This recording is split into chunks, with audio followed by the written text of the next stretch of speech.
ចូលពោះម្ដងហើយអត់រៀងបរោះដែលតាមរំខានជីវិតឯកជនលីមតិចមេងបន្តដើរផ្លូវចាស់តែលើកនេះធ្ងន់ធ្ងរខ្លាំងលេងផុសដល់ឪពុកម្ដាយលោកទៀតចាកន្លងមកអ្នកលេងបណ្ដាញសង្គម Facebook និង TikTok ជាពិសេសអ្នកគាំទ្រតារាចម្រៀងលីមតិចមេងច្បាស់ជាធ្លាប់បានឃើញរួចមកហើយនៅសកម្មភាពបុរសម្នាក់មានគណនី Facebook និង TikTok ឈ្មោះគុនពៅណាប្រពន្ធលីមតិចមេងចាដែលបច្ចុប្បន្នបានបដូរទៅជាគុនពៅណាតែងបង្ហោះវីដេអូនិងសារក្នុងន័យជាគូស្នេហ៍ជាមួយលីមតិចមេងតែធ្វើឲ្យប៉ះពាល់ដល់កិត្តិយសរបស់លោកយ៉ាងខ្លាំងចាលើពីនោះម្ចាស់គណនី Facebook និង TikTok ខាងលើនេះចាប់បានទៅដល់ផ្ទះរបស់តារាចម្រៀងលីមតិចមេងជារឿយៗនិងបង្ហោះលើ TikTok ចាដែលជាហេតុបង្កឲ្យមានការប៉ះពាល់ដល់សិទ្ធិឯកជនរបស់លោកជាខ្លាំងខណៈលោកមិនដែលស្គាល់បុគ្គលរូបនោះឡើយចាំម្យ៉ាងវិញទៀតកន្លងមកលោកលីមតិចមេងធ្លាប់បានក្រើនរំលឹកឲ្យបុគ្គលនោះបញ្ឈប់សកម្មភាពម្ដងហើយម្ដងទៀតប៉ុន្តែបុគ្គលខាងលើនោះនៅតែបន្ត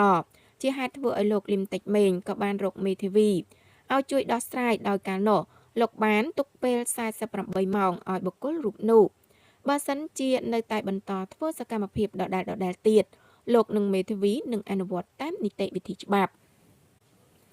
ចាយ៉ាងណាមិញក្រោយការចេញលិខិតពីមេធាវីហើយនោះបុរសខាងលើក៏បានលុបនៅវីដេអូនិងរូបភាពខ្លះដែលបានបង្ហោះពាក់ព័ន្ធនឹងលោកលីមតិចមេងដែរនេះបើតាមការឲ្យដឹងពីលោកលីមតិចមេងប៉ុន្តែអ្វីដែលគួរឲ្យភ្ញាក់ផ្អើលជាថ្មីនោះកាលពីថ្ងៃទី23ខែតុលាឆ្នាំ2025កន្លងទៅបុរសរូបនោះបានទៅក្បែរផ្ទះលោកលីមតិចមេងជាថ្មី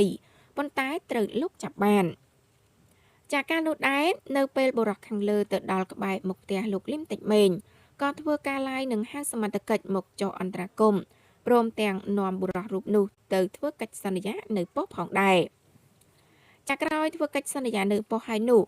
จากក្រឡេកទៅមើលបណ្ដាញសង្គមរបស់បុរសរូបនោះនៅតែបង្ហោះពីឈ្មោះលោកលីមតិចមេងម្ដងម្កាលនៅឡើយប៉ុន្តែអ្វីដែលកាន់តែធ្វើឲ្យលោកលីមតិចមេងក្តៅស្លឹកត្រចៀកជាថ្មីនោះគឺគណនីបុរសខាងលើនោះចាគឺផុសនិយាយដល់រឿងឪពុកម្ដាយរបស់លោកក្នុងនោះដែរគណនីចាបុរសរូបនោះបានបង្ហោះសារចំនួន2ថាតិចមេងហេតុអ្វីម៉ាក់លែងលះជាមួយប៉ាឬមកពីគាត់សម្ដីស្រីពូកែសន្សំរឿងនិងម៉ាក់ខ្ញុំថាចរិតប៉ាតិចមេងចឹងខ្ញុំបោះបង់ថេណាគីមផុន